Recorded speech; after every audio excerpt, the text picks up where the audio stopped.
welcoming back the self-described baddest man on the planet, Joe Warren. There's a lot of guys out there now vying for that title of baddest man on the planet. Is it? Are you going to do the thing of Dan Henderson and change your nickname to something else?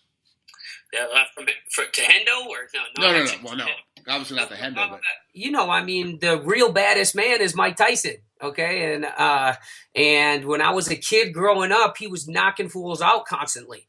And the name that came from me is when I won a world title in China. I came off the stage and they said, "How do you feel?" I said, "Like the baddest man on the planet." And it kind of just kept rolling. So I just grabbed a hold of it. I knew that it was his, but if a little white kid from Michigan could hold Mike Tyson's name down, I thought it'd be good. And so I held on to it.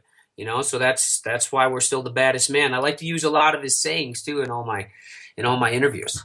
Yeah, I've been following you obviously for a couple of years, so yeah, it's you definitely embody it for sure. That's for sure. Yeah.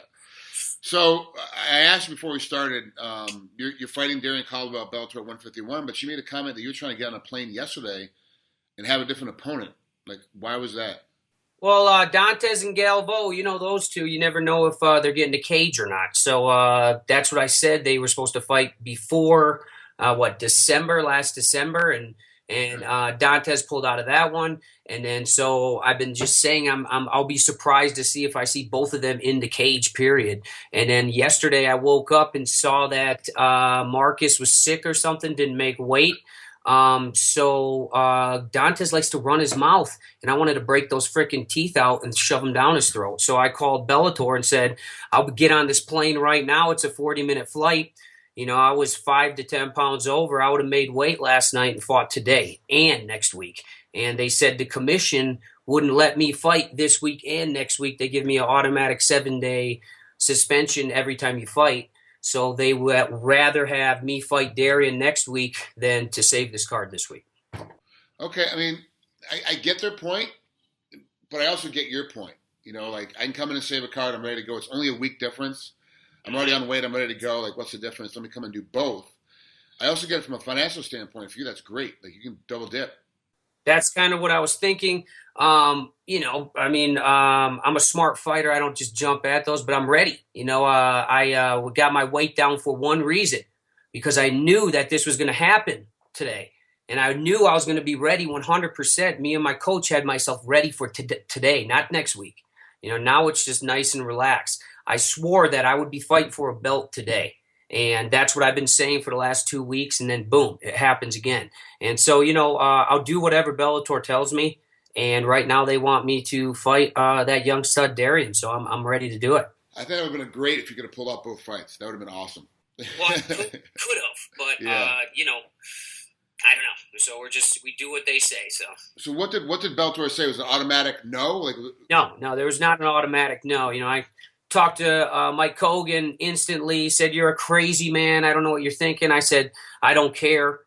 For me to get an opportunity to get these two right away, it's like a dream come true, for me, so I put myself out there for them. And if they wanted me to do it, they would have. And it didn't go down that way. So we're just still focused on this fight next week." If you had fought tonight, what's the difference between the two fighters? Obviously, you got Darrion Caldwell next week, but how would the fight have been different tonight? They're both young studs, man. One's from Brazil, one's from here. That's it. One's a better wrestler. Darion's a better wrestler. Personally, we've talked about this 1,000 times. I don't watch tape. I don't watch tape on my opponents. My coach does. I go to practice. I don't ask questions. I do what he says. I know how my body's reacting now, muscle memory, what I'm supposed to do and where I'm supposed to go. I don't have other thoughts in my mind. I don't need to watch some kid beat up some piece of shit that is not me. That stuff's not going to work in the cage against me. As long as I focus on what I do best, he's going to have a big, big, big problem. So that's what I do. I just, you talk about like a plate full of all kinds of this food and it's hard to carry. That's like what a fighter's life is. And if they could take some of that food off that plate, my coach, I don't have to think about my training. I don't have to think about my striking. I don't have to think about my opponent. I just got to worry about me, getting the job done. That usually keeps me a little more focused. And that's such a good way to do it. And honestly, that's the way these super camps are going now, where everyone's a little bit more focused on the individual when you're walking in. You have a lot more individualized attention. Now, of course, it makes for like coaches like Mark Montoya, who all of a sudden now have to individualize themselves, 8 hours a day. They got to find an hour for Joe, an hour for Chris Camozzi. Yeah. It's crazy for these guys to get it together. So, well, the big coaches out there, I mean, those guys, it's not that they're getting paid millions of dollars, every single one of these coaches. They put a lot of their self into these fighters. And that's what Mark does. He took that off my plate, He worries about what technique I'm doing. He worries about how he's holding pads. And I'm just coming there as a great athlete and a coachable athlete. I keep my mouth shut the only time I do in the and then I do what he says, and then I leave, and that's what I do with Bob Forrester. All my training, I don't know what I'm doing. Okay, I just wake up and they know what I'm doing. I just do it. It's an hour and a half a day. I can do that without bitching. Yeah, and you still doing 2 days, or is it an hour and a half? I haven't done a 2-a-day in probably 4 years. Probably the last time I lifted a weight, was about that far long ago.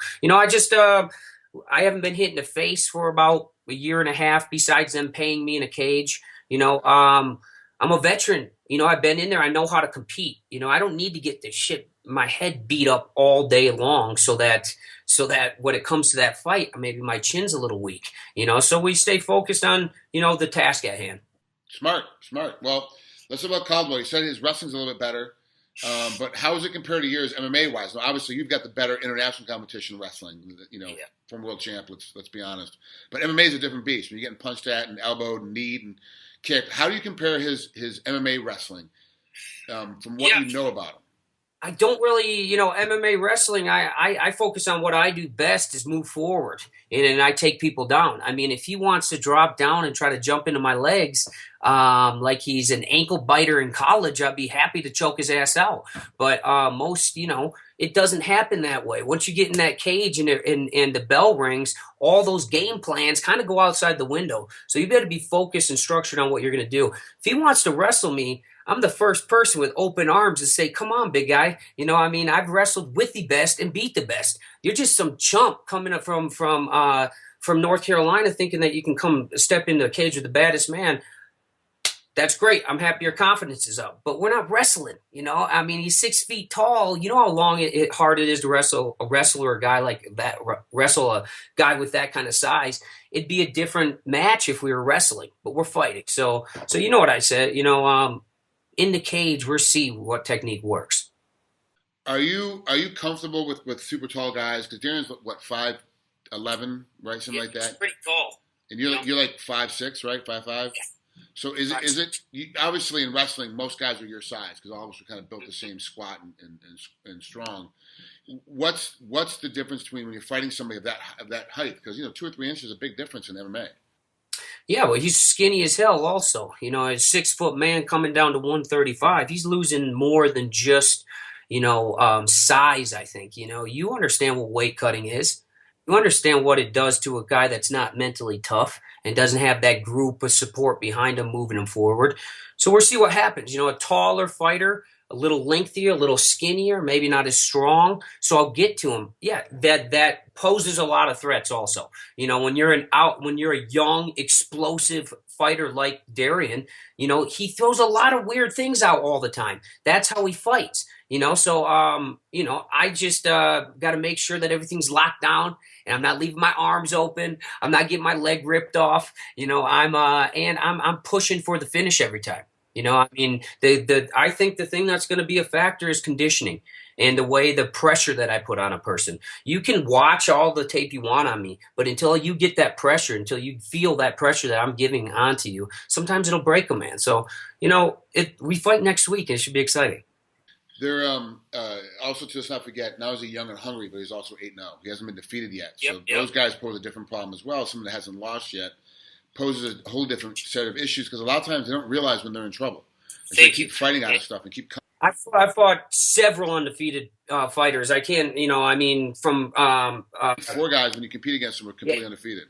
I'm not even sure, but people from like pound-to-pound best fighter in the world, like Kid Yamamoto at the time, undefeated Patricio Pitbull.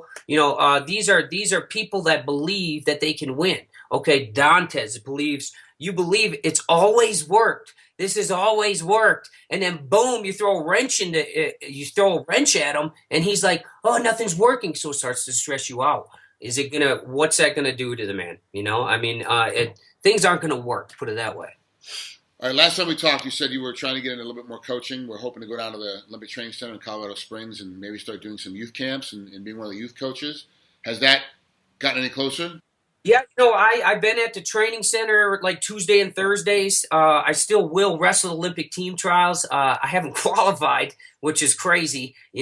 This country is always given ex-world champ, a red carpet into the Olympic team trials. That's how we've done it always. Matt Linland took that away from us and is now making everyone qualify for the Olympic team trials. So you're not going to be able to see people like, Dennis Hall comes out of the woodwork, Brandon Paulson, those people that come out and make teams, Rulon Gardner. They're not able to do that. So they're taking the star power away from the Olympic team trials, And so what I'm going to have to do is, I'm fighting a bigger, stronger guy, and the weight class is 130.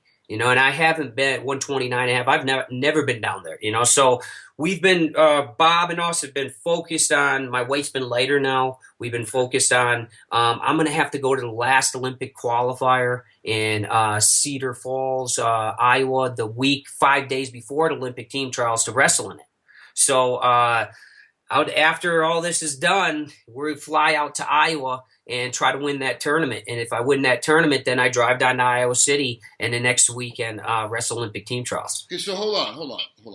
You're fighting March 4th, and then you have to be March 30. I wrestle April 1st, weigh in the 31st. And then 5 days later, April 4th or April 5th. April 9th or 8th is the Olympic team trials in Iowa City. Jeez, like that's a lot of heat to be putting on at the last minute, and it's a 6 pound difference, 5.5 pound difference. Yeah, but I've had some support behind me. Pete Byler, he's been behind me for a while, and he's supporting that little last dream of mine. Yeah, maybe I'm not the Greco-Roman wrestler that I was then. I still believe I am. I just need to be at the weight class. You understand? I've been wrestling at 145. And it's a big difference wrestling at 145 or fighting at 145, If something goes wrong in wrestling, you got a big, powerful guy. Maybe you can get out of bounds, but the score's bad. So, I've been in there battling with those guys. I've been in there, Jesse Thilke. I've been in there every day with him, and we've been rolling. So Tuesday, Thursdays, I'm usually at the training center. I knew I was fighting a wrestler. So the best place for me to do some cross-training is Olympic Training Center. And how the Greco practice has been going at the training center? It's been good. I hold my own. There's no problem there. Parterre, different thing, a little rusty because I'm not doing it every single day, but I've been doing it for the last few months. So it's back. So now I just need to pull the trigger. US Open, different things like that. Wrestling, if you don't give 100% of your body to that match, sometimes you're not winning that match. And sometimes I got these fights coming up. I got to make sure my rib doesn't break in practice. I got to make sure things like this. Sometimes when I'm out there competing, I can feel myself holding back. Like, I'm going to have to smash my head into this guy and get to this body. But if I get a big old cut on my face before this fight, so once this fight is done and I can put that behind me and turn that switch and say, my body, it doesn't matter what happens to it mentally. I need to get through this match. I believe that's when I'll be there. But, I would like to get the opportunity to go to that Olympic team trials and put it out there and see, and let everything be done. Let me put wrestling away or let me go win Olympic championship, one of the two. And that's what I'm going to get the opportunity of. A lot of us wrestlers never get that end moment of wrestling where you're satisfied with it. Usually you lose and you're like, oh, I could do this. I could do it forever. And you just don't get that, period or the end, and now I actually get this opportunity to go back to the place that I decided to be the wrestler I am, Carver Hawkeye Arena, sitting there when I was in 7th grade watching NCAAs, thinking this is what I'm going to do. Okay. And now I get to finish there again. At least it's satisfying for me. I'm going to be able to put it on the shelf and not worry about it.